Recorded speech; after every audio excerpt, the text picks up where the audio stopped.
Hello everyone, my name is Srđan Šolkotović and I'm a coach from basketballcoaches.net. Today I will talk to you about a topic that's dear to my heart, and that is coaching in China. I've been 2 years in China and I will go with you through the process of finding a job. What is it like to live in China? What's it like to be a basketball coach in China? And all the little details that I didn't know before I went to China. So let's start off with the simple things. You're a basketball coach and you want to work in Asia. So where's the best place to go? Exactly, China. China has hired, I think, the most foreigner youth coaches in the last few years, I think. And it's a big market, so it's a great place to be and a great place to further your career and enjoy a really easy life with a good salary and doing what you love. So what's the first step? Of course, searching for a job. Now, a lot of people do the travel to China, find a job there, and then worry about the rest thing. And if you're adventurous enough and have enough money, go for it. Go to China and try to find a job in the city you like.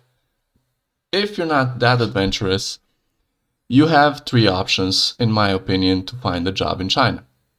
Number one, it is echinacities.com, where you can find a lot of jobs in different cities.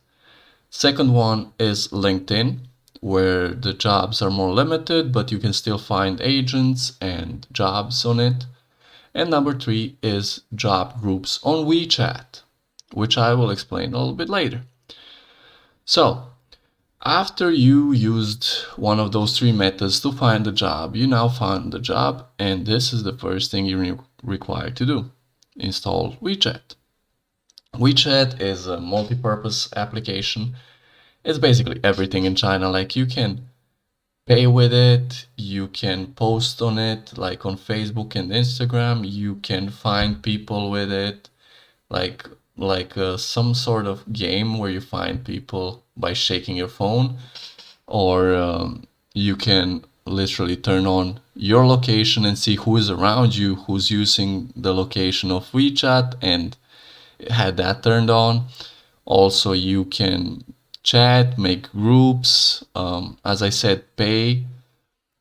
Basically, you can pay everything with it, like from buying vegetables at the market from an 18-year-old grandma to purchasing a ticket, your utilities, like whatever you want, you can do with WeChat. Like everything, literally. It's YouTube, Instagram, Apple Pay, Amazon, all in once, all in one. So yeah, you will download that application, get your account, and the next thing follows a discussion between your employer, and yourself. And the thing that is going to be requested from you are some documents, because it is okay to work, not okay, it is possible to work without work visa, but it's illegal. So if you have a business or a student visa, you're not allowed to work in China, especially not with a tourist visa. But there are many people who do it, and it's on their own risks. I will not recommend it because it's illegal. But if you want to try it, there's no better way than doing it like that. Anyway, so for the work visa, you will be required to have a bachelor's degree in sports, because you're going to be, for a basketball coach position, you have to have a bachelor's degree in that field. It is possible, indeed, to have a basketball coach license and actually get a work visa with it, but it's depending on the city laws, because every city in China has their own laws, their own limits on how many foreigners can work in that city, and so on. So if you have a basketball coach degree, that's amazing. You can get a work visa easier. If you don't have one, it's gonna be a tough process. After you have like your bachelor's degree, translated and verified with that translation. You will also have to do the same for a no criminal background check and get that verified and everything. And after that, I think you won't need anything, but this is depending on each country individually, so you have to check with your embassy and see what you need for a work visa. Usually they're gonna have in the Chinese consulate like the list of things that you need for the work visa. So yeah, this is don't think that it's gonna be easy. After all, it's gonna be a lot of papers and sometimes it's gonna be really frustrating, but rather than having to be afraid of being deported, you should get a work visa. After you found a job, got your documents and everything, and negotiated the salary, of course, we're gonna talk about that for a little bit. So basically, whatever you negotiate at the start until the end of the contract, it's gonna be really difficult to negotiate something else. So what I want you to try is to negotiate the best terms for you. And as a basketball coach, always put a closure in it that your salary is going to increase in the next 3 months, 6 months, or such terms, so you can have a better salary in the future. After that, so basically you got the contract done. Usually what the employers will do is call you to China for work. Basically, some companies will pay your airplane tickets, some will give you the money at the end of your contract. It really depends on you to negotiate. Like in China, negotiations is everything. Like even on the markets, and I think you can do it in some stores, not in all stores, but in most you can like negotiate and try to get a bargain. But well, at least you know that beforehand, because I didn't know and I was just accepting the first price they gave me at the start. So this thing is really important for your benefit. Negotiate everything you can. I actually managed, like at my 6th month, or was it 4th, somewhere like that, I managed to negotiate the price down of a mobile phone in an actual store, and I was like, you can really do this here? This is amazing. It's amazing. Anyway, moving on from the paperwork, from the WeChat, from the salary negotiations, now it's time to go to China. What will you expect in China? Well, first of all, before departure, you need to download a VPN. A VPN is a virtual private network that allows you to change your IP address and lets you access sites from a different country. For example, in China, Facebook, YouTube, Instagram, and Google are not allowed. So you cannot access them unless you have a VPN. So if you want to use those sites still, you gotta get a good VPN. Now, that doesn't work always. If it's free, paid ones work better, as I experienced, but you know, if you have WeChat and your family and friends have WeChat, then it's gonna be easy to communicate anyway. So now, after you downloaded WeChat, VPN and WeChat, you are ready for China. The first thing when you arrive, it's gonna be a little cultural shock, especially if it's your first time living in another country.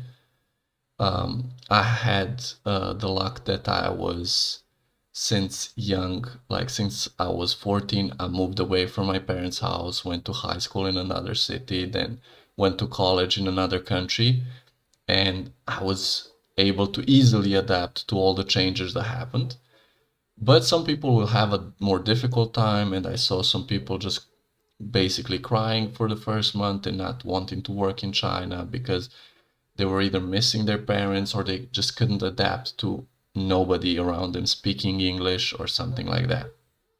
Now, when you arrive to China, as I said, it's going to be a little cultural shock. It's a way more developed country than you can imagine. It's a huge country, and every province has their own kind of special flavor, even though the stereotype it's all the same. Like for Chinese people, like it says all the same, but it's not. Although each city has the same stores and similar food.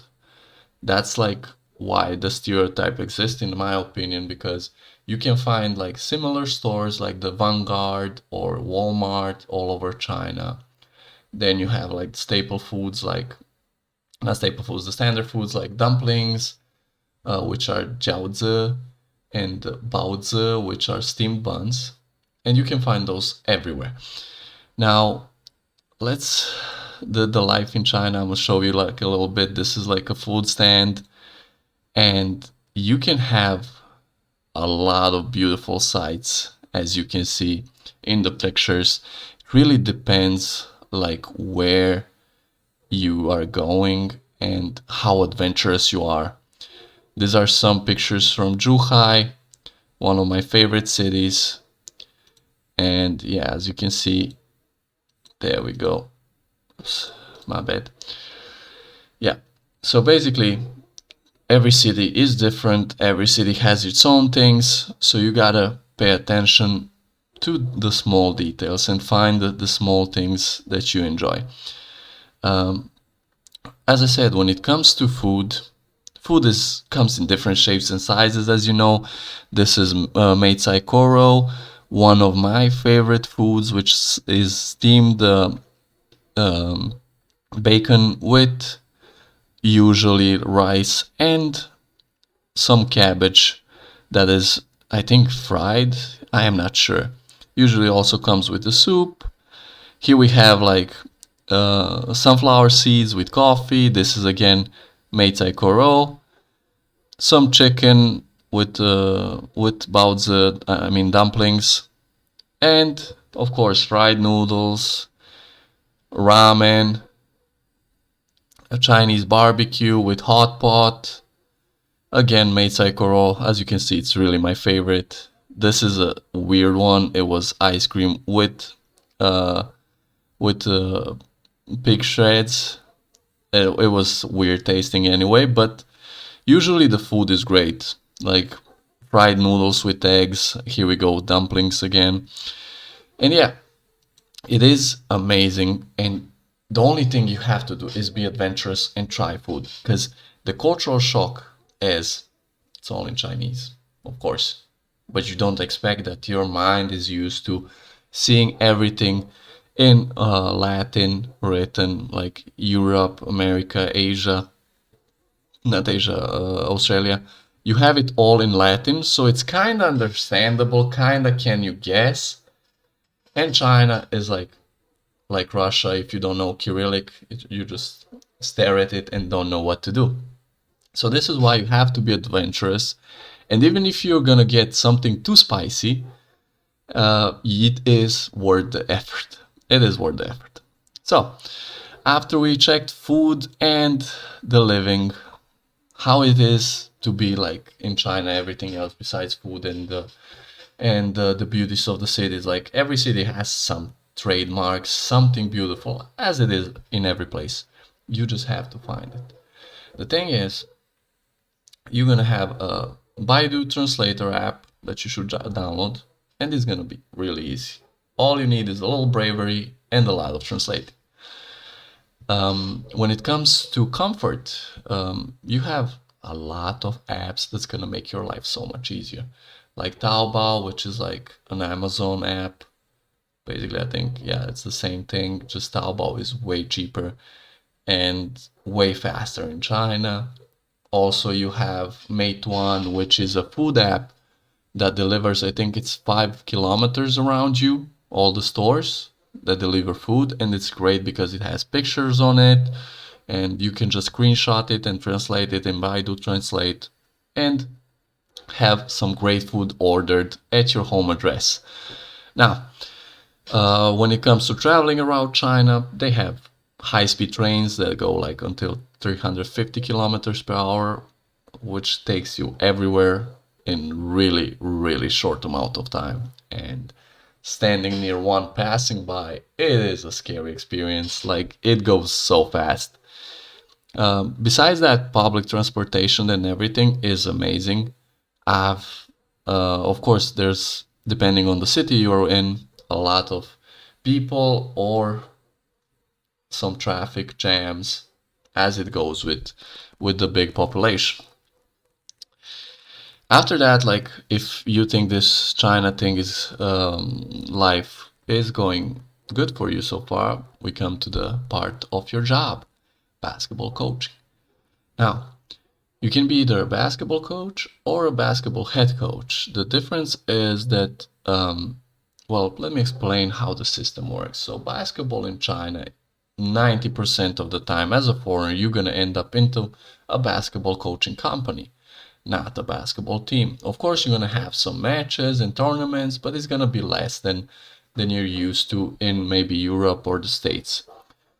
Why do I say company? Because it is structured like a training center. What does that mean? Well, you have a general manager who's the head coach of everybody. The head coach usually will provide a practice plan or a general idea of what you should do in practice. He will hold meetings, recruit other foreign coaches, and do some practices as well. He usually will be the middleman between you and the boss. And hopefully you're going to have a great coach and a great collaboration with your bosses. So it's going to be fine. You as a basketball coach, you will have to provide a practice plan, not for every day, but it depends from company to company. I had companies that I worked for where I provided a practice plan for the whole month with a generalization of, okay, this month we're going to try to improve dribbling and passing, and this is what we're going to do. And I had companies where I had to provide for each practice individually exactly what I'm going to do.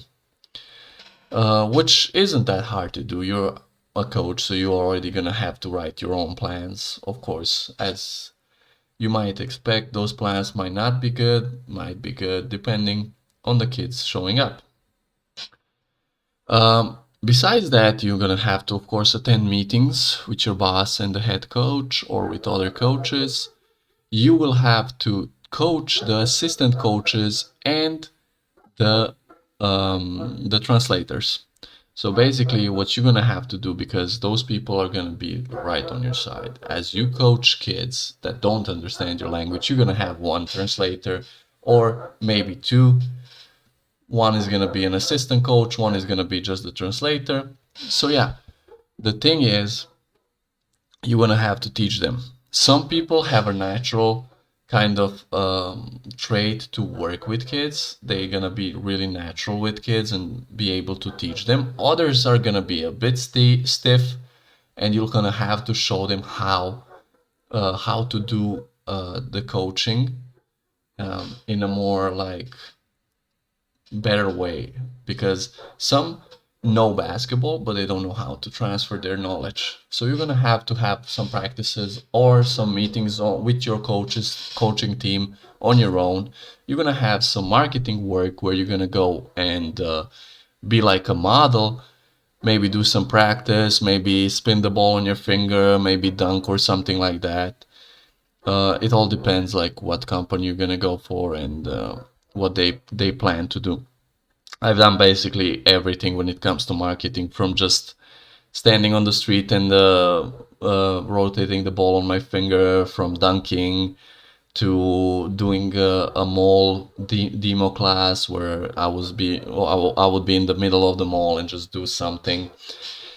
Yeah, so basically as a coach you will have a lot of time to focus on coaching only, but also you're going to be involved with marketing and team meetings. That's why I say it's like an English training center where, well, it's a very educational focused facility, and you will have a lot of maybe office hours sometimes and such things.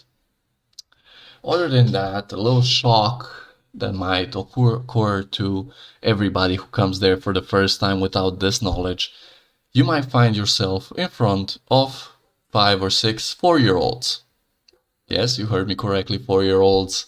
that want to learn basketball. This is really normal in China because they start them young, and the lucky thing is that you have everything you need. Small hoops, basketballs that are small and for their size, and everything else that you need as an equipment to play around with little kiddos. Now, for that, it is a little bit hard to get used to it. I'm currently in the process of writing a book on how to teach kids that are the kindergarten age, so for 4 to 7. Besides that, as long as you have a good assistant, this class is not going to be a problem. If you don't, it might be crazy because imagine those are 4-year-old kids who just want to play, and you're usually taller, foreign individual who talks in a language that they don't understand. So it's gonna be a little bit chaotic, but if you can get used to it, it's gonna be fine. Other than that, well, what else do you have for coaching is that your workload is gonna be usually from Wednesday to Sunday. Wednesday, Thursday, and Friday, you're gonna have 1 or 2 practices, while on the weekends, it's 4 or maybe 5 the most each day.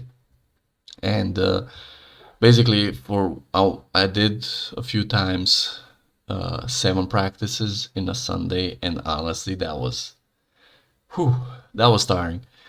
But I did enjoy it. It was really nice, and of course, I got paid for it. So overtime is a thing in China. Usually, you will have like an example for 40 practices per month, and if you exceed that number, you're gonna get a certain amount of money for it. All right, so yeah, we covered the age, and as you know, education in China is a big thing, so you gotta be on top of your game when it comes to that. And what you gotta understand, your bosses and colleagues will be new to basketball. Like, rarely did I enter in a company where they had established coaches for years who knew what to do, or bosses who understood basketball. They saw it more like an opportunity to earn money in education, so they got into that business. So the thing is, what you're gonna encounter is requests that will sound a little bit absurd to be a fun but professional practice. And we know it is really hard to achieve that balance, and sometimes you can't. Sometimes you just can't achieve that professional and fun balance that you want on practice due to either the kids or you doing some mistakes or the assistant coach doing some mistakes, and you will encounter a lot of negative opinions, but don't worry about it. Even if you're on a top game, you're gonna get a negative opinion sometimes, which is not a bad thing. It's just a cultural thing where there always has to be something good and something bad.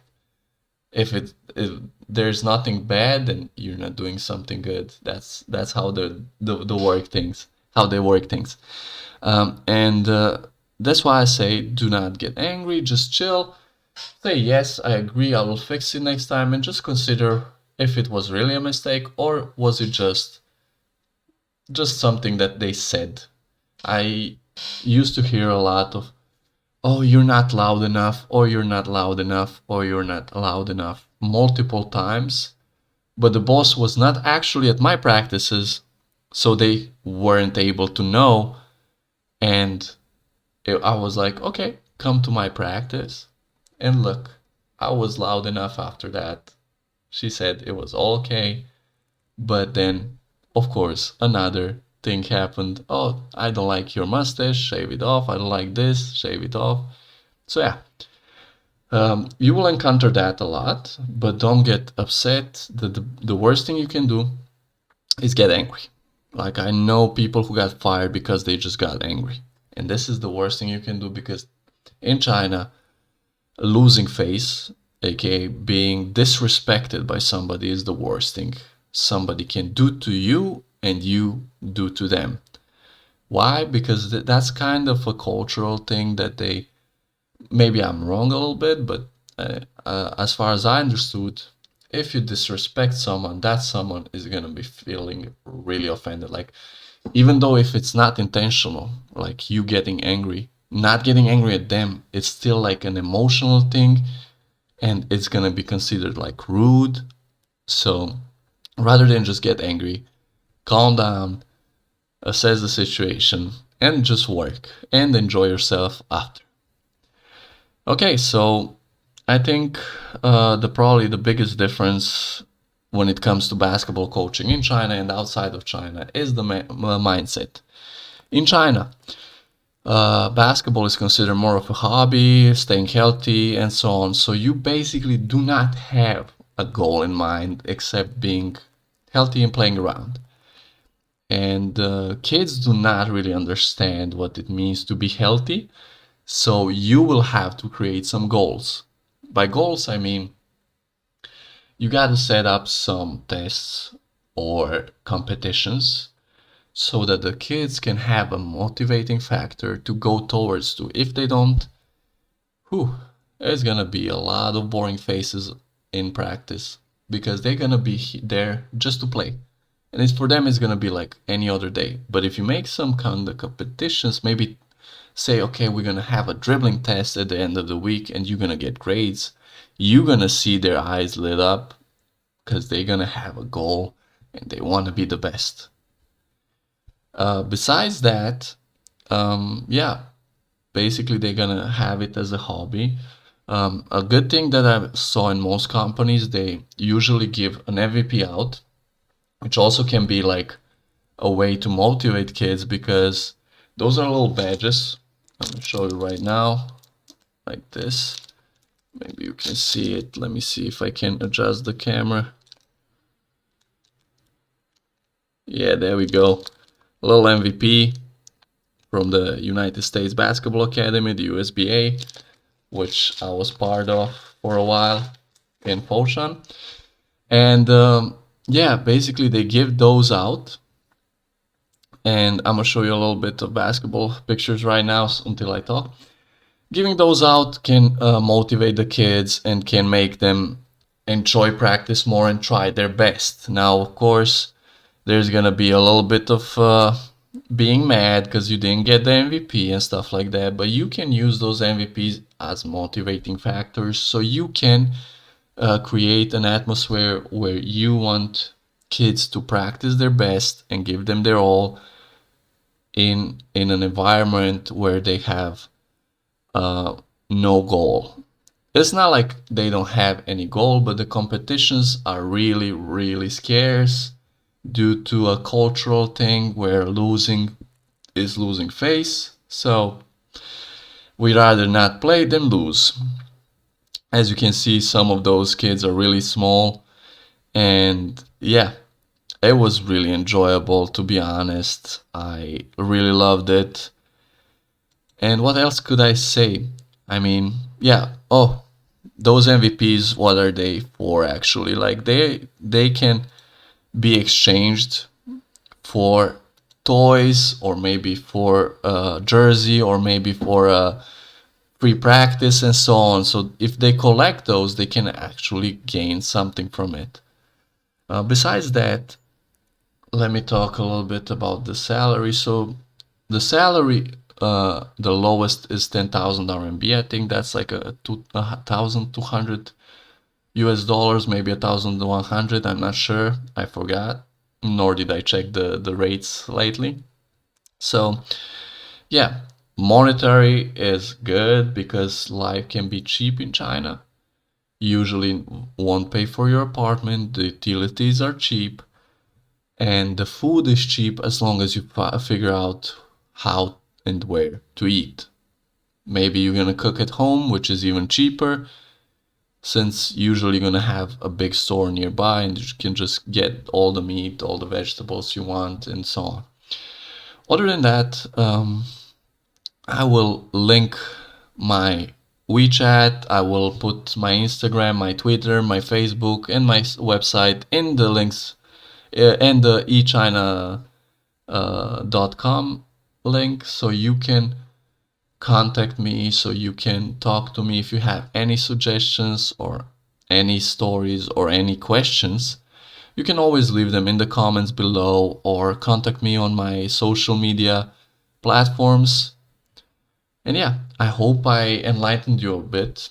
I hope that I opened up some thoughts of going to China to work for some of you. And yeah, if you enjoyed this video, I hope I'm gonna see you in the next one as well. I hope I will be more productive and create more videos about basketball in this channel.